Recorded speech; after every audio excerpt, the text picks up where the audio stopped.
can share it, that's my lunch, so. You need it more than I do.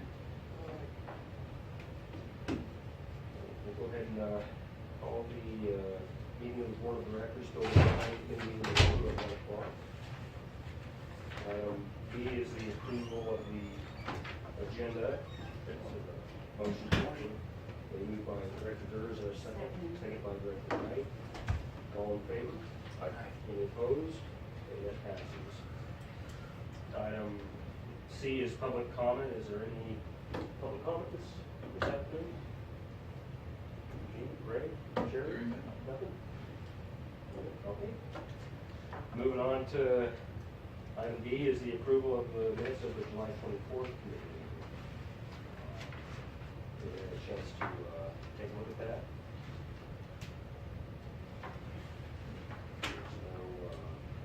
I'll make a motion to approve. Second. Okay, moved by Director Bush, seconded by Director Durr. Is there any discussion? And then all those in favor? Aye. Any opposed? Okay, that passes. Item E is the rural health clinic expansion project. Okay, where we are at on that is the work is 100% complete. We recently paid the retainage for 100% of the work except the flooring, which the flooring contractor had filed a contest against the union against the general contractor. And so at the request of the general contractor, we have not paid the flooring cost, which I believe was $13,647 or something like that. Other than that, the project is 100% done, and whether that money will be paid out in the future will remain to see what happens with the outcome with the filing of a petition with the union. And it has to do with prevailing wage, was it paid, not paid, and it's between the GC and the sub, not related to us at all. Though we're involved just having to show proof of what we have done. So I have forwarded them all the documentation of what's been paid and answered all their questions. So, yes. Is that the entire flooring project, or is it maybe just a component? Well, it's the entire flooring that was from under JTS Construction, which was all the new work. So it was the exam rooms, the hallways, the waiting room. They were getting paid beforehand, so right, they did get some of their fees up front as they finished certain portions of the work, or no? Exactly what happened was we had paid JTS for the portion of the flooring. Then when Michael's Flooring of Bakersfield took JTS to the union, JTS at that time had not paid Michael's Flooring, and so they withheld. And Michael's has been paid $0. Okay, but JTS has those funds. JTS, no. JTS credited us back all monies that we paid. Okay. So we have paid at this point, Yeah. just for the flooring, the $13,647. They credited us back. That was a credit back on the retainage payment. Gotcha. That we paid all retainage minus not only Michael Flooring's retainage, but Michael Flooring's entire payment at the request of JTS. So in essence, then, we have in the project the total amount for the flooring still in retainage, correct? Yes. We don't own the flooring contract anyway. Okay. We only own the general contract. Right. Right. Yeah, 'cause we have no direct contract with them. Yes, so that is the status. That, I've been told, could take up to a year to get resolved. Okay.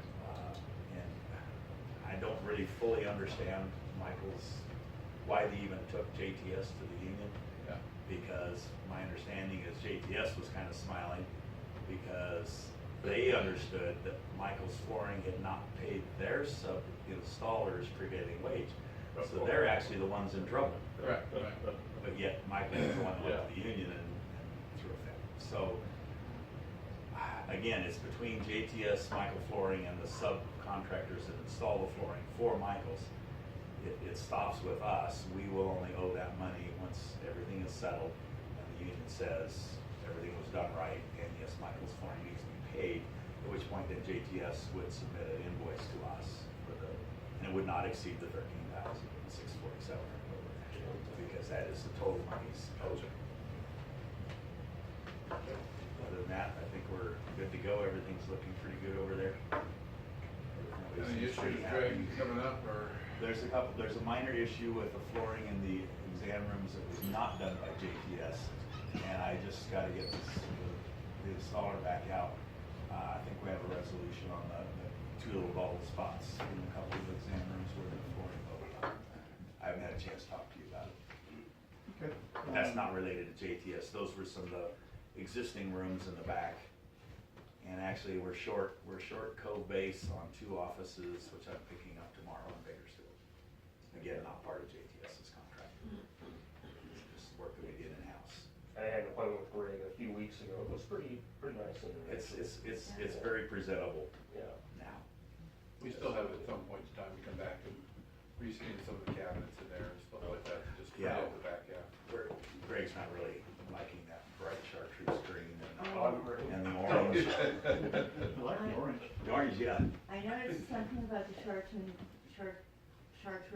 green the other Yes. day when I was in the exam room. Yep.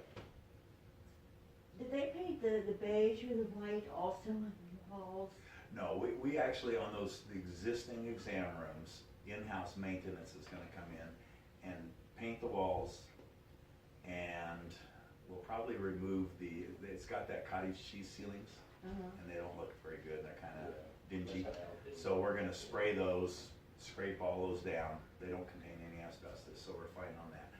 And then, so we're going to scrape those down, paint the ceiling, paint the walls, and then we're gonna purchase the laminate and reface the Redo the cabinets. cabinets. We're not gonna replace the cabinets, we're just going to reface them with the same laminate as the new cabinets. Okay. So that's still in the works. The reason I asked that question was because when I was in the exam room, I was sitting right across from Yes, and I noticed paint underneath the bottom, yeah. underneath the bottom was kind of sprayed over, brushed over. That's that I in, could see that's from in the works. chair, and I thought, oh gosh, I could have done a good job. Probably Charlie could. must have done this. That would probably been one of my retired staff who no longer is here, who was not the world's best painter. So, but no, we still plan on going into the older exam rooms and giving them a little spruce up. It's just But it's being a done, good, I like what I see. being done by the maintenance department in-house. Yeah. Any other questions for Mr. Easterday on the Rural Health Clinic expansion project? Here, then we'll move on to the master plan project update, architect. You want to address it, you want me to start? Go ahead, sir. Yeah, okay, obviously, as we all know, Measure Q didn't pass, pretty obvious.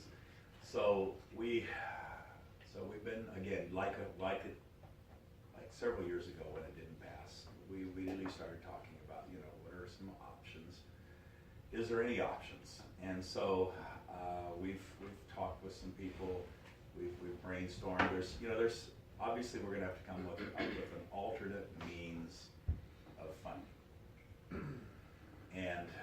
And so because I don't think going back to the community, we can't trim a whole lot more, we don't believe at this point.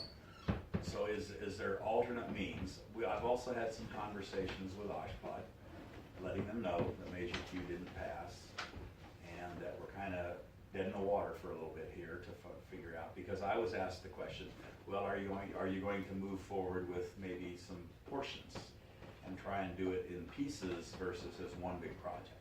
And I says, well, everything's on the table right now, because we need to, obviously, our goal is to still accomplish this project, become seismically compliant, and come up with a method. We can't trim a whole lot more, so we gotta look at either alternate means of funding. We've talked with some people about, we're gonna pursue a little narrow window of opportunity that might exist for projects for, I'm trying to remember the right term, districts.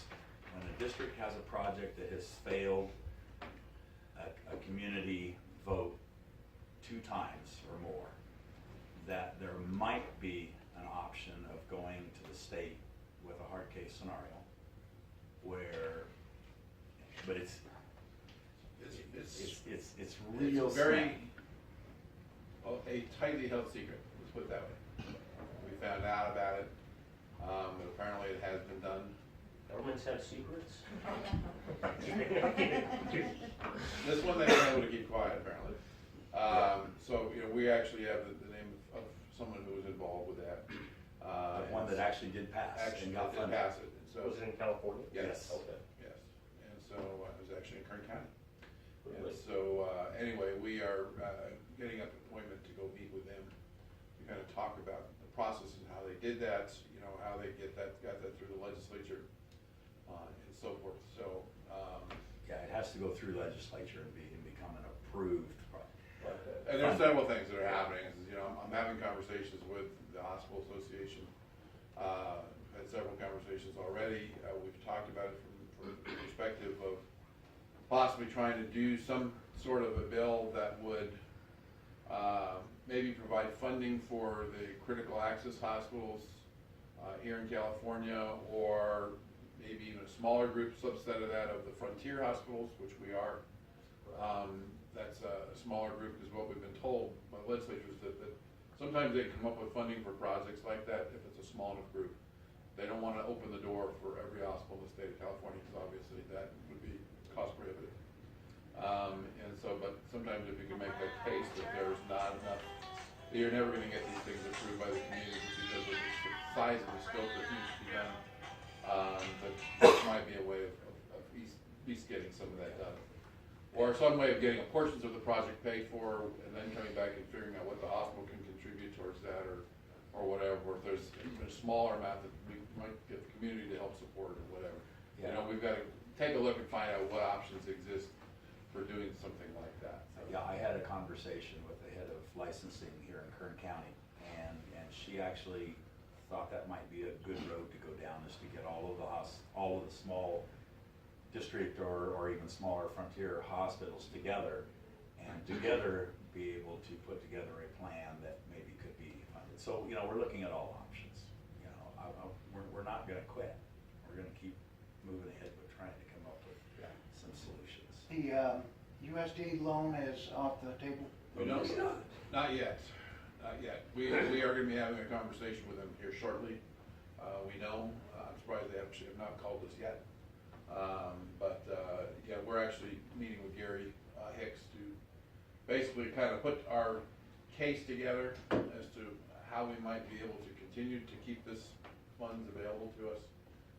Like I said, what we were told last time is that if it didn't pass this time, that would be it. Yeah. The fact that no one's picking up the phone and calling us right now is of interest to me why that hasn't happened, but they certainly know the outcome of the election. So, but we want to try to get some plans We haven't together. asked them for any money though.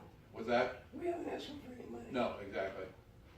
And so, anyway, so we've got some ideas. We've got to come up with some options. Like I said, we've been meeting and talking about the different things. And, you know, like I said, I think, you know, we've got, leave no stone unturned. I mean, not that we did before, but, you know, I think that more of these hospitals are losing in their efforts to gain funding from their communities and so forth, and it's getting to a point where some of the legislators and some of the others are beginning to notice that, hey, you know, I'm not going to have a district hospital, you know, my community or whatever. And so that ultimately plays a role in the long term. The issue is finding the right person to bring a piece of legislation to the state. You know, so. And for us, I would start with Ed Mathis, I assume. Well, to really have any kind of effect, we probably need to find a Democrat that's willing to take that. You know, and I think Deb would probably be willing to co-sponsor something like that, but you've got to have somebody in the majority that basically can help craft the path through for any kind of bill that we do. So I think Mathis has another district hospital in his area up in near Reedley maybe, or Tulare, you know, is going through the I similar. don't know. No? Or maybe it's shut down already, I don't know. I thought Sierra Kings was his district. I'm sure he has another hospital. I'm sure that I'm in St. John's. He's got 2 or 3, I think.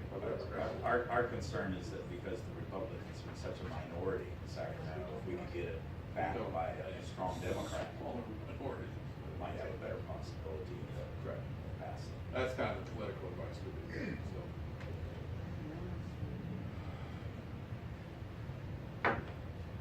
So anyway, there's still a lot of work to be done in that regard, and, you know, we're looking at options, like I said, you know, in my conversations with the state, they agree that the state's current requirements of putting all of this money into brick and mortar facilities doesn't make sense, especially in rural communities. They are in agreement that some kind of a more mobile type of support mechanism for hospitals, you know, out here that you take the support and supplies where they need in the event of a disaster when it hits, instead of having every hospital, you know, because it goes back to the whole issue of what happened with Feather River. You know, here you got a hospital there, you know, that they could have put millions and millions of dollars in to fix that up for seismic compliance, now the town's not, because of another reason, and you don't know if the town will ever rebuild, you know. So, you know, that's, a lot of these disasters have raised a lot of questions as a result, in relation to some of these decisions that were made 24 years ago. And so, Just like what happened in Paradise, that's a fire. that's. Well, that's what he's That's talking Feather about. River. That's Yeah. Feather River. That's Feather River Hospital is the Oh, that's the one in hospital Paradise. in Paradise, yes. Okay, gotcha. I actually was involved with them 15 years ago when they had the last fire that closed the hospital, but it didn't burn the whole town down. And I was sent up there to help them get reopened and everything, so I spent some time at Feather River Hospital. And the building that actually burnt down was the new cardiac building, which was a 2-story next to the main hospital. The pictures that you saw on TV where it showed the flagpole, that was the flagpole in front of the existing hospital. The existing hospital is still standing. I don't know how much damage was done by smoke and the heat and all those sort of things. But again, reopening the hospital with a big rush is not, not a big priority, there's no, right? not a high priority because there's nobody to serve. Everybody's, you know, gone, dispersed. So who knows what, I don't have enough context to know exactly what their plans are at this point yet. But a while back I did some research, and there you can actually purchase it. They're a little pricey, like $900 and some odd $1,000. You can purchase a mobile hospital that is a series of majorly well-built tents that can be taken to a spot and set up in no time at all and create a hospital. And so we've, That's what we're Tim's talking been in about. discussions with Carmel Oil. yeah, to, that maybe one of those could be available in the state of California, that if there's a major, say, earthquake here, and the building collapses or whatever, that they just bring that sucker up and set it up in our parking lot and continue to provide services. So we're looking at every option we can come up with. Yeah, like, so when you look at the rural hospitals, Yes, again, imagine. we're one of the bigger rural hospitals, you know, again, because we've got not only the 25 acute beds, but we've also got, you know, 74 SNF beds. You know, there's only maybe 2 hospitals bigger than us. I think one's got 96 SNF beds, the other's got 99. And so, and a lot of them have acute beds that are, you know, 10, 12 beds, 6 beds, I think is the smallest one. So they're significantly smaller than ours. And so the concern, obviously, is a major disaster in the area here. I mean, what resources do we have physically? And inpatient, you got 25 beds, you know. You know, so if you got a major issue where there's no way out of the valley or whatever, there's a rock slides or whatever, and people were stuck here to be cared for, guess where they're gonna be? They're gonna be out in the front lawn. I mean, that's what's gonna happen. You know, that's why the county gives us the tent, we've got the tent out in front here, if you saw when we came in this morning. We're doing our skills fair today. And so, we've got 2 of those, and obviously, then we've got cots that we put in there. And every hospital in Kern County has that same trailer, or up to 2 or 3 trailers, depending on the size of the hospital, that can be hooked up to and brought to a location where we can set up multiples of those tents with generators, with heating, with air conditioning. We have, every hospital in Kern County has one of those setups, or 2 or 3, like KMC's got like 3 trailers. So the county understands, I mean, that's a realistic response, you know. The state just hasn't got to that point yet. And so, part of what Carmel's idea and thought is that we've got to re-educate these legislators, because these weren't the people who made the decision. 20 years. Yeah, exactly. So, I mean, and that's why they've engaged the RAND Corporation to come in and reprice the whole thing out. I mean, they're looking upwards of $400 billion statewide to bring the hospitals up to code. And like I said, those funds just aren't available. And again, to expect that the majority of that money, a lot of that money is going to come out of rural communities, it's not going to happen. You know, it's shifting a ton of, you know, again, they're trying to simplify the cost structure of hospitals and lower costs and stuff like that. Now you're gonna dump that whole thing onto these systems. It's just not workable. So, there's gotta be a lot more conversations statewide about this process. I think the major thing is that we don't do anything precipitously. Correct. Close the project down, we accept it from the debt. Yeah. And that'd be the end of it. Yeah. No, I agree. What we have to do is we have to, until one of them, I mean, all the lenders we have, potential lenders this know what happened, and know that it's passed. I've even given an extra payment to county mortgage on the principal, just to make them understand that we're gonna try to do that, if that's available. And they are gonna come out, they're gonna be a board, finance meeting. Yeah. In Next December. December, yeah. They're coming out next month. Still sitting in our finance. But what we have to do is not, again, this copy of this, financial statement has gone to, it does every month, all lenders existing and future, including USDA, and even the variance for the, because we were supposed to actually originally, do $100,000, $110,000, in money from the USDA. This Yeah. month. Yeah.